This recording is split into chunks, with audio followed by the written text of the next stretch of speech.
Исәмсез тыйын эфирында адымнар тапшыру вакыты җитте. Бу атнаның мөһим вакыйгалары, аларга карата белгечләр фикере турында алдагы ярты сәгатьтә. Беренче тапкыр Алга батальоны егетләре махсус хәрби операциядә күргәннәр белән уртаклаша. Алар нәрсә сөйли? Күз алдында уже бөтен гомерең нәрсә мин эшләмәгән, нәрсә эшләргә тиеш булганмын икән. Ту-204 самолетлары ил күгенә кабат Казаннан күтәрелерме? Бу өлкәдәге кадрлар кытлаган ничек хәл итмәкчеләр? Бер үк вакытта беренче самолет җыеп булачак. То есть бер мөмкиндә безнең бер стапельдә бер машина җыеп була. Акбарс уенчыларның кара полосасымы, тренерның тайгак бозымы? Бу сезон әзгенә слабовато. Бүген президент Рөстәм Миңнеханов махсус хәрби операциядә катнашучыларның балалары яңа ел чараларында игътибар үзәгендә булырга тиеш дип белдерде. Сүз монда өлешчә мобилизация буенча чакырылган һәм хәрби операцияга үз теләге белән китеп катнашучыларның балалары турында бара.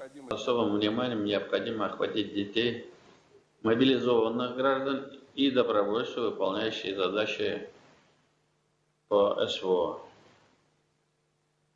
На республиканском уровне принято решение пригласить всех детей из таких семей на новогодние мероприятия, учащихся 5-11 классов на республиканскую новогоднюю елку Татнефть-Арене, это будет 25 декабря, учащихся 1-4 классов на новогодние представления на территории Казанского Кремля, это 21 и 24.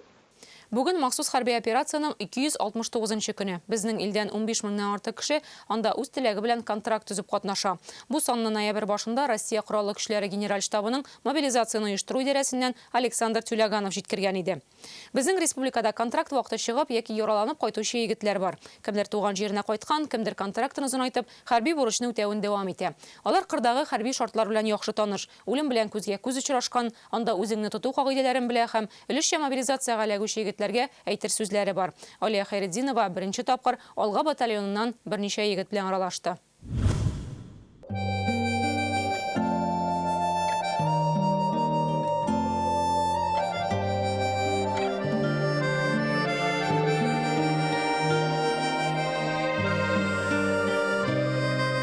Динар Шәрифуллин махсус хәрби операциядан бер ай элек яраланып кайткан. Июль айында контракт төзеп Алга батальоны белән киткән була. Херсон өлкәсендә БМП операторы булган. Ни өчен анда китә? Армиядә хезмәт иткән хәрби белгечлеге бар. Шын ир-ат мондый хәлдә читтә кала алмый ди. Үзем уйладым, мин бар алдынан 2 көн алда мин әнигә әйттем, әтигә нигә утырдык та сөйләштек, мин барам дип әйттем. Специальная военная операцияда шул ил саклау бит инде. Шуңа күрә һәр мужик кешене шулайдыр инде ул. Саклау не может инстинктивно береничек. Без күп егетләр анда идек, тоже әлмәттән яшь егетләр тоже бар иде. Бик дуслашып, ничектер сразу уйлашып. Тормышка карашны үзгәрткән мизгел яралану булды ди Динар. Батальоннан 4 егет хәрби колоннаны каршы алырга дип шәһәр читенә киткән була. Шул вакытта Украина гаскәрләре Хаймерс ракеталарын җибәреп һөҗүм башлый. Кыйпылчыгы Динарның кулына тия. Нәкъ шул мизгелдә аның янында Яшел Үзәннән Анатолий Атакай да була. Ул егетләрнең күз алдында батырларча хәлак булган. Сырлар кешеләр жәлисеңме барганга мәйтәм, юк, бардым, кайттым, как нитмим. Берәүдә кул Аллаһка шөкер эшләр ул, берәү эшли башлар ул. Мин уйлаган идем то, что армейский госпитальләр, больницалар начар дип юк икән, бик вообще идеально ашатулары, лечить ителәре. Кайсы гына төбәк, шәһәр, авылдан булма махсус операция зонасында бер гаилә булып яши башлыйсың ди Динар. Һәр гаиләнең башлыгы була, кырда ул командир. Аның сүзе хәрбиләр өчен закон булырга тиеш дип ассызыклый. Командир әйтте, все бетте. Белмим инде, алар күбрәк белә дип уйлыйбыз без. Атырга өйрәтәләр. Ничек окоп казырга, ничек дөрес итеп нинди әйбер алырга, ничек вот первую помощь даже оказать итәргә. Ул бит инде нык кирәкле әйбер.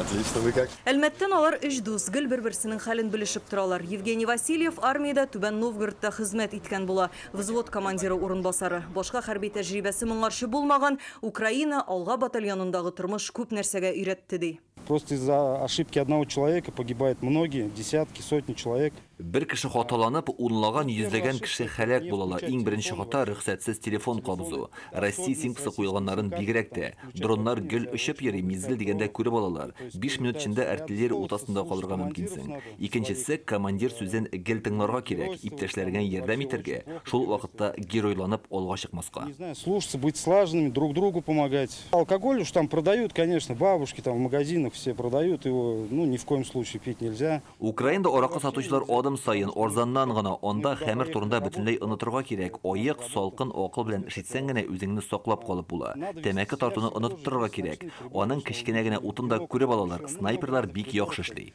Это все видится, и снайпера тоже работают у них. Марат Габдрахманов Биектау егеті. 5 ел бойы Тоцки шәһәрендә контракт буенча хезмәт иткән егет моңаршы Сирия, Карабахта булып кайта. Махсус хәрби операция башлангач СВОга килеп эләгә. Тәне инде ул куркыныч. Каял баралар икән дә белмисен.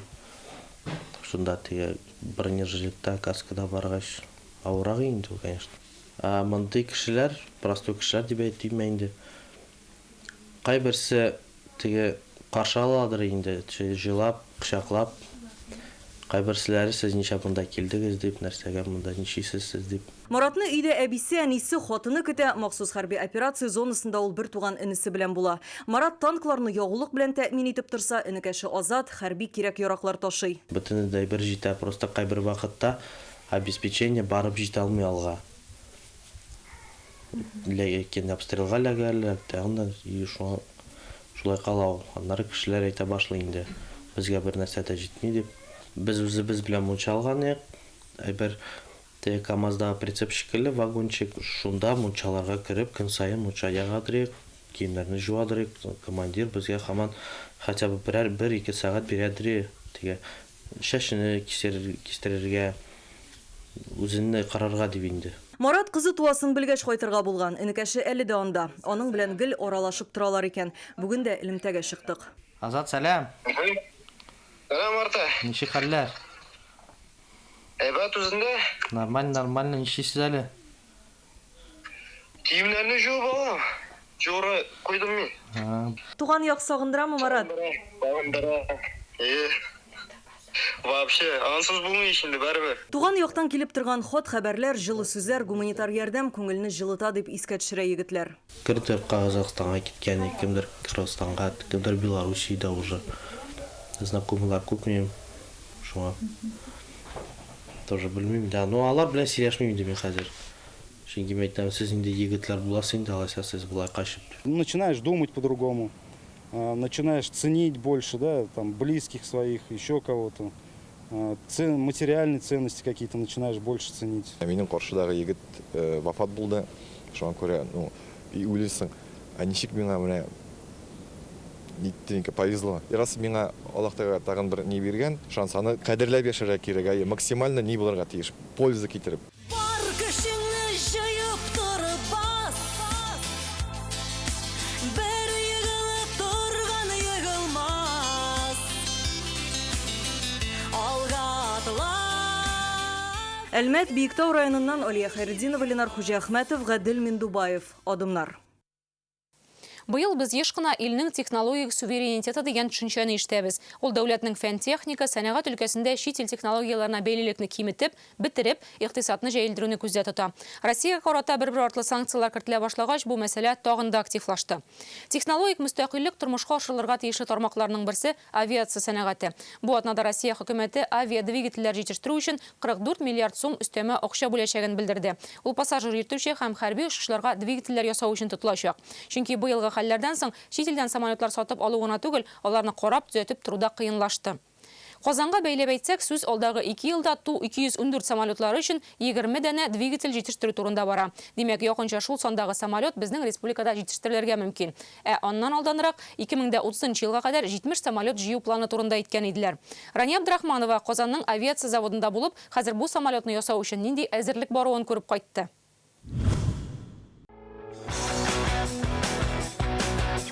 Менә ул 46 метрлы, сәгатенә 850 чакрым тизлек белән 7000 километр ераклыкка оча торган Ту-214 самолеты.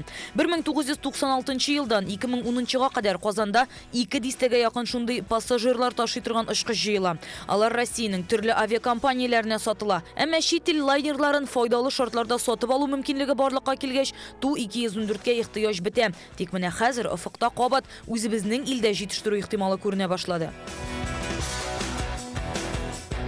10 ел узгач Казан өстенә кабат бер-бер артлы тулар күтәрелерме? Һәрхәлдә Казанның авиация заводында аңа әзерлек бара. Бүгенге көндә безнең Ту-214 самолетларның заказлары бик күп. Алмаз Исхаков заводта фюзеляж җыю цехы җитәкчесе. Бу вазифага гади эшче буларак кереше. Аның хезмәт юлы 2000 еллар ахырында әле Ту-214-не җыйган чорда башлана. 2010 елдан бирле эшлим. Мин килгәндә безнең стапельләрдә 29-30 машина тора иде. Һәм шул вакыттан бирле менә 214 изделиесе, 214 изделие самолеты җыелып бара. Соңгы 10 елда очкычны берәмләп кенә җитештерделәр. Хәзер исә авиатөзүчеләр алдында яңа бурыч тора. Сүз 2030 елга кадәр Ту-214 модельле 70 самолет җыю турында бара. Бу хакта Ростех оешмасы хәбәр иткән иде. Шуңа хәзер заводта зур әзерлек бара. Бер үк вакытта беренче самолет җыеп булачак. То есть бүгенге көндә безнең бер стапельдә бер машина җыеп була. Киләчәктә безнең 2 стапель янаша булачак. Бер үк вакытта 2 машина җыеп булачак. Стапель очкычның фюзеляжын җыю өчен махсус конструкция. Менә бу цехта аның ярдәмендә самолетның алгы өлеше, икенче цехта уртасы, өченче цехта койрык өлеше җыелып, аннан аралар өчесе бергә кушылып очкыч барлыкка килә. Батталовларның бөтен нәсел тарихи авиация заводы белән бәйле. Илнурның әтисе белән әнисе 40 елга якын, әтисенең энесе һәм аның балалары шушында эшләгән. Хәзер үзе һәм хатыны. Әти монда минем 79 елда килде. Bütün гомерен монда эшләп бетерде инде. Кайткан сайын миңа эш турында сөйләде. Миңа бик кызык иде. Нәрсә дип сөйләде? Менә улым монда әйберләр җыеп, чертежлар карап дип, эше авыр дип. Ну, бер яктан увлекательный, җиклайн татарча әле ул. Кызык. Мин дә шуңа кызыктым да инде. Тоже килергә булдым. Самолетның фюзеляжы белән эшләүдә иң вак эшләрнең берсе клепкалау. Моңа бик күп вакыт китә. Менә шул заклепка. Ул заклепка самолетның основной элементы дияргә була. Чөнки панельләрне ябыштыру өчен заклепка иң мөһиме бер. Башта чертеж буенча бөтен тишекләр размечаться ителә панельләрдә. Бу заклепкалар һава агымына каршылык булмасын өчен фюзеляж белән тигез булырга тиеш. Нигез салынганнан бирле оешмада 22 төрле 20 меңнән артык авиация машинасы чыгарылган.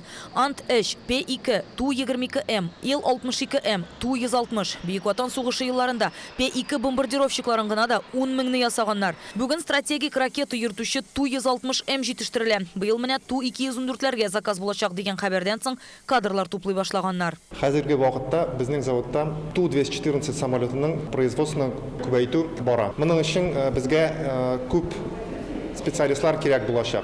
Бу токарлар, фрезеровщиклар, клепальщиклар, слесарьлар һәм инженер-технологлар, инженер-конструкторлар. Белгечләр табу кыен мәсьәлә, чөнки самолетларны серияле рәвештә җыю туктаганнан соң Казанның авиация тармагы кадрларын югалтты. 10 елга сузылган бушлык барлыкка килде. Туполев исемендәге Казан Милли тикшеренү техник университеты, Казан авиация институты, Казан авиация көллияте белән тыгыз элемтәдә эшлиләр. Эшчеләрен студент эскәмиясеннән әзерлиләр. Хәзер хезмәткәрләрнең уртача яше 35-40 һәм елдан ел яшәрә диләр. Казан авиация институты белән берлектә Ростех канаты исемле проект эшли башлады. Ул проект буенча студентлар беренче курстан ук заводка эшкә урнашалар. Эшен үзенчәлеген беләләр һәм әкренләп профессиональ сыйфатларын елдан-ел арттыра баралар. Инде ахыргы курсларга җиткәндә алар инженер-технолог, инженер-конструктор профессияләрендә эшлиләр. Шулай ук заводта профессиональ укыту үзәге эшли, остазлык системасы кертелгән. Чөнки авиатөзелеш өлкәсендә белгечле, безгә кирәкле кадрларны үзебез әзерләү безнең өчен бик мөһим. Кадрлар кытлыгы мәсьәләсе көн кадагына былтыр ук чыкты. Казан авиация заводына Ростех дәүләт корпорациясе җитәкчесе Сергей Чемизов килгән вакытта Рөстәм Миңнеханов аңа бу хакта әйткән иде. Ул Казанда авиация предприятиеләре өчен кадрлар әзерләүче укыту үзәге булдырырга тәкъдим итте. Но везде это вопрос кадров есть. Надо и подготовку рабочую, и среднеспециальную, и переподготовку, потому что она тоже нужна. И потом с КАИ сделать сетевую схему. Да, сквозную. Быел язын Берләшкән авиатөзелеш корпорациясе башлыгы Юрий Слюсар 214 очкычлары чит илдә җыелучы Airbus һәм Boeing авиалайнерларын алыштырырга тиеш дип белдергән иде. Көнбатыш илләре Россиягә самолетларны гына түгел, аларның детальләрен ясап бирүдән дә баш тартты. Хәзер аларның бер өлешен шушында ук Казан авиация заводында ясыйлар. Бу атнада ил хөкүмәте утырышында Россиянең авиатөзелеш тармагына 44 миллиард сум акча бүлеп бирәчәкләре билгеле булды.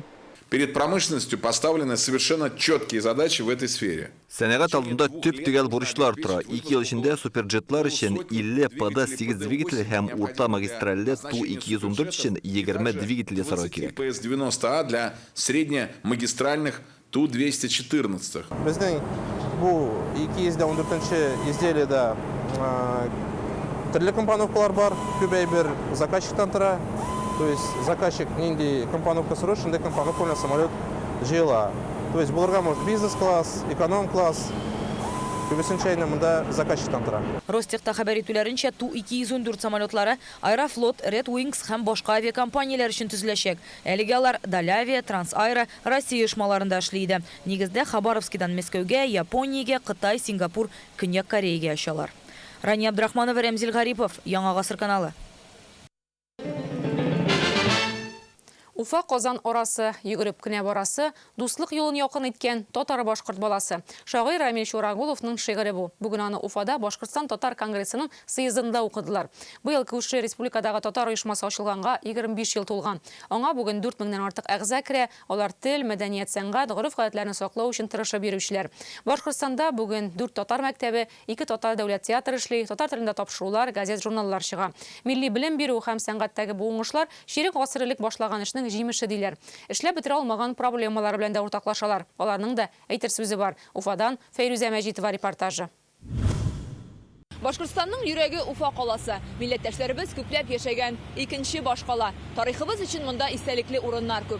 Аларның берсе шәһәр үзәгендә күптән түгел ачылган татар генералы Миңнегали Шаймуратовка һәйкәл. Әмінісі Нур татар дәүләт театры. Аңа 1912 елда нигез салына. Ул төбәкнең татар мәдәнияте учагы. Бүген Башкортстандагы милләттәшләребезне кабат үзенә җыйды. Бүген монда Башкортстандагы татар конгрессының 5-нче съезды узды. Мондый составта милли оешма делегатлары 5 елга бер тапкыр җыела. Быел конгресс оешканга 25 ел тулды. Еллар узса да милләттәшләрне борчыган мәсьәләләр шул ук: милли мәгариф, тел язмышы. Төп максатларыбызның берсе татар милләтенә хезмәт итү, татар телен, гореф-гадәтләрен, динне саклау.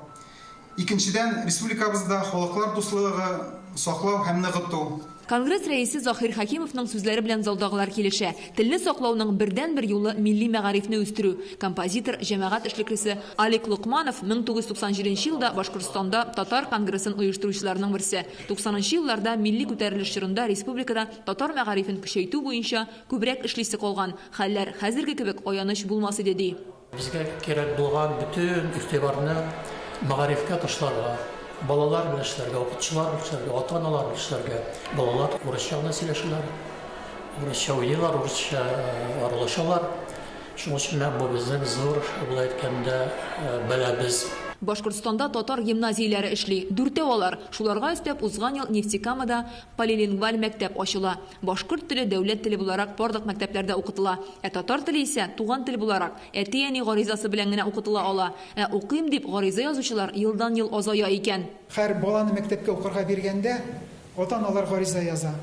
Әгәр дә инде ул анда баламны туган татар телендә, яисә бүтән телдә, хотчылаш тылсынмы, мары телендә укырга телим дисә, аны укытачаклар. Әгәр дә инде аны язмасалар, аны мәктәп үзе мәҗбүри укыта алмый. Бүген Башкортстанның 3 югары уку йортында татар теле укытучыларын әзерлиләр. Ел саен 35 мөгаллим диплом алып чыга. Алар балалар бакчаларында да эшләргә мөмкин. Съездда татар бакчаларында татар төркемнәре оештырып, белем бирүне мәктәпкәчә сабыйлардан башларга кирәк дигән тәкъдим яңгырый. Резолюцияга кертергә дигән тәкъдим ул безнең иҗтимагый оешмаларның игътибарын балалар бакчасына бирүне көчәйтүне сорыйм мин. Балалар бакчасындагы өстәмә тәрбиячеләр өстәмә белем бирәләр, өстәмә теге төрле мәдәни чаралар, туган телдә мәдәни чаралар үткәрергә. Аларның татар телендә сөйләшүләренең функциональ яктан дәвам итеп килсеннәр. Без йоклыйбыз, без җырлыйбыз, җырлый без үлеп барабыз. Җырлыйсы түгел, тарихны өйрәнәсе. Тарихчы Нурмөхәммәд Хөсәенов яшь буында милли үзаңны бары тик шулай үстереп була ди. Ул Татары Уфимского уезда китабы авторларының берсе иде. Менә кулында өр-яңа китап. Татар тарихы әле язылмаган. Татарның бийек шәхесләре һәм татар турында бийек шәхесләрнең әйтеп калдырганнарын күрсәтмәсәк, шын татар тарихын шулай ук күрсәтеп булмаячак. Миллионнан артык татар яшәгән Башкортстанда туган телне, гореф-гадәтләрне саклап, аны балаларга җиткерүнең һәркемдә үз ысулы. Бу максаттан Кыйгы районында йола йорты ачканнар. Йола йортында менә без анда мәчеттә эшли алмаган эшләрне менә анда biz эшләргә тырышабыз. Мәчеттә өйрәтеп булмый бит монда. Менә теге кызларны нәрсә кухня эшләрен, теге ниләр эшләргә. Biz менә шуларны эшләбез. Мәскәүдәге кебек татар йортлары булдырырга кирәк диләр. Һәр шәһәрдә андый бина ачу, ешрак җыелырга, чаралар уздырырга мөмкинлек бирер иде. Башкортстан татар конгрессы кубогына көрәш уздыру һәм БСТ каналында татар теле тапшырулар ачуга ышаныч белдерәләр. Чебресны таудан гына Ушал районыннан җыеп алып кайтабыз да. Нур театрындагы әлеге очрашудан соң без Уфада яшәүче татар гаиләсе Дәүләтовларга бардык. Илдар белән Светлананың 3 уллары бар. Барысы да татарча сөйләшә. Әти-әниләре милли тормыш белән янып яши. Һәрбер телнең байлыгы, һәрбер телнең кыйммәтлеге гаиләдән башлана. Аны өскә карап кычкырырга кирәк бит. Син башта үзеңнең гаиләңдә шушы телеңне сакла. Чөнки бер генә мәктәптә, бер генә институтта, бер генә ниндидер хөкүмәт тарафындагы программаларда телне саклап алып кала алмый, әгәр син аны үзеңнең гаиләңдә сакламасаң. Кеше кайда гына яшәмәсен, гаиләдә ата-ана биргән байлыгын саклар өчен мәктәптә укырга, сөйләшергә кирәк диләр. Аларның фикердә бүген съездда яңгыраган тәкъдимнәр белән аваздаш. Проблема все-таки милли мәктәпләр булырга килештерү. Һәр милләтнең үзенең телен югалтмау, ничек дип әйтим, ул милләтнең генә көче түгел. Милләт көчле булса, һәр милләт үзе көчле булса, илдә көчле була. Бу гаиләдә милләт тарихын өйрәнәләр. Илдар Дәүләтов татарның танылган шәхесләренең истәлеген мәңгеләштерү өчен янып көеп йөрүче. Кушнаренко районында данлыклы хәрби милләттәшебез Даян Мурзинга беренче һәйкәл кую эшен ул башлаган була. Миннеханов конгресс татарлар аша күп кешеләр, спонсорлар помогать иттеләр. Гуруланам шундый кеше бездә яшәгән дип, укыган дип. Шуннан соң Даян Мурзинга Уфада да зур һәйкәл ачылды. Дәүләтовлар әнә шулай конкрет проектлар белән яши. Илдар Дәүләтов гомумән татар шәхесләренең образларыннан торган сквер төзергә хыяллана. Тарихи ватан Казаннан ерак торгангамы, алар милләткә рухи яктан тагын да якынрак, файдалырак булырга теләп гомер итә. Фәйрүзә Мәҗитова, Ленар Хуҗиәхмәтов, Уфа, Адымнар. Бу атнада Рубин баш тренерсыз калды. Акбарс кола язды. Татарстанның төп 2 спорт командасы быел тамашачыларына уен карап рәхәтләнергә мөмкинлек бирми. Кемдер моны күз тию дип атаса, кемдер вакыт эше дип яхшыга өмет итә. Рубин чирагында баш тренер Леонид Слуцкий карарны үзе кабул итте. Гариза язып эшеннән китте. Алекс Знарокны исә спорт белгечләре әйтүенчә китүдән соңгы уен саклап калды. Акбарс хоккей командасының бу сезонда кебек начар уйнаганын хәтта тәҗрибәле хоккейчылар да хәтерләми. Булай барса плей-оффка барып җитмәү ихтималы зур диләр. Октябрьдә 12 уенның 9-ында җиңелделәр, ноябрьдә 6 уенның 4-се безгә очко китермәде. Пәнҗешәмбе җиңү белән тәмамланган уен бу кара паласада хәлиткеч булырмы? Бездә һаман үз уенын таба алмаучы Казан командасына нәрсә комачаулый? Илдар Сафиуллин хоккей һәм хоккей тирәсендәге мохитне аңларга тырышты. Һәр вакыт җиңүләр алып килегез. Алга, Акбарс, алга!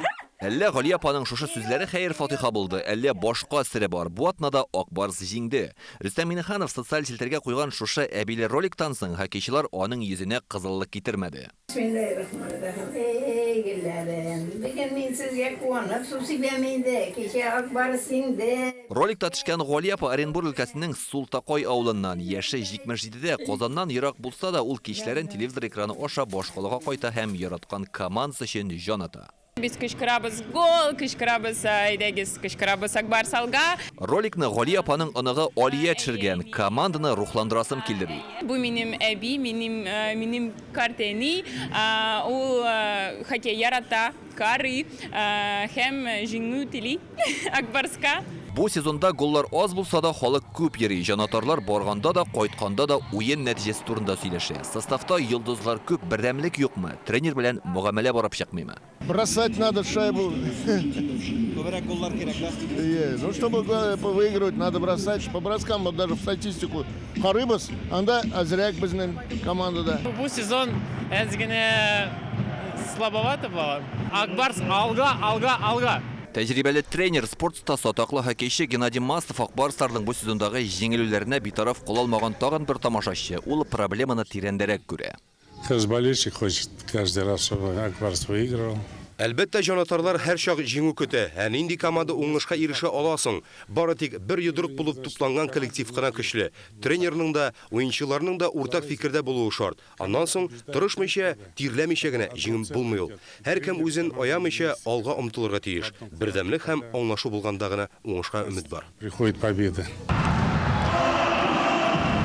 Акбарс узган берничә уеннарда гына Авангард Торпедо нефтехимикка оттырды. Октябрьдә 12 уенның 9-ында оттырдылар. Кемдер физик яктан ораларды, тик уен графиги бөтен командалар өчен уртак. Хәзер буздагы күрсәткечне яхшыту өчен казанлар ялларсыз күнекмәләр ясый. Турнир таблицасында Акбарс нибары ахырдан 2-нче, ягъни 7-нче урында. Хәтта плей-оффка барып җитү мәсьәләсе дә шикле булып тоела башлый. Тренерда да сәбәп бар дип уйлыйм мин. Чөнки безнең тренер әлбәттә танылган тренер. Әмма мен калган кадәр ул күбрәк хоккейдан исән танылды мотиватор буларак, егетләрне рухландыручы буларак. Әмма безгә бу егетләрне рухландыра кирәкми? Бу егетләргә менә барысы тактика җитми. Сезон башыннан ук проблемалар башланды. Диктор Акбарс җиңелрәк карады кебек беренче матчларга һәм шуннан соң җидер психологик китте командада. Ул инде уенга да бәйле, ул җидер мөнәсәбәтләргә дә бәйле минем уйлавымча. Уенчылар арасында һәм уенчылар белән тренерлар арасында. Ләкин алар закка сузылды дип әйтә алмыйм. Хәтта ондыр имеш-мимешләр яисә конфликтлар бетсә дә, уен бармады. Син дә мулла, мин дә мулла, атка пишән кем сала ди бездә халык. Акбарс катнашындагы уеннар һәр вакыт катлаулы һәм каршылыклы үтә. Бу инде еллар дәвамында исбатланган үзенә күрә спорттагы бер канунга әйләнде. Һәр көндәш максатчан рәвештә нәкъ менә Казан клубын җиңәргә дип килә. Шуңа күрә буздагы һәр уен плей-офф ярышларын хәтерләтә. Күп уеннар овертайм буллит белән төгәлләнә. Алымнар һәм тизлек җитеп бетми дип белгечләр. Геннадий Масов әйтүенчә, Акбарсның элек тә йолдызлы составта уйнаганы булды. Әйтик 2014 ел. Ул чакта Акбарс составында НХЛ йолдызлары иде. Я думаю, что на выезде легче играть, чем дома. Читтә уйнау сериясендә Акбарсларга җиңелрәк булырга тиеш, чөнки җанатарларның көчле басымы булмаенча алар фикерләрне туплап, хаталарны төзәтеп, үз уеннарын табарга тиеш. Әмма тулы аренда уйнау бу атнадагы матчта Акбарска җиңәргә комачау итмәде. Александр Радулов 3 гол кертте. Бу уңышны оннан сезон башыннан бирле көтәләр иде. Мы будем стараться. СКА белән узган очрашуда күренгәнчә команда бергә тупланды. Кемдер бузда хата ясый икән, икенчеләр шунда ук аны төзәтә. Без хәзер һәр уенга ахыргы сынауга чыккан кебек әзерләнәбез. Хәзер Акбарска иң мөһиме җиңү рухын югалтмыйча, Гали апа әйткәнчә, алга барырга кирәк. Даже намазларымда кола иногда шуны карап утырам. Илдар Сафиуллин, Данил Филатов, Владимир Гурьянов, Яңа гасыр каналы. Бүгенге адамлар тәмам. Эфирда бер атнадан очрашырбыз. Исән сау булыгыз.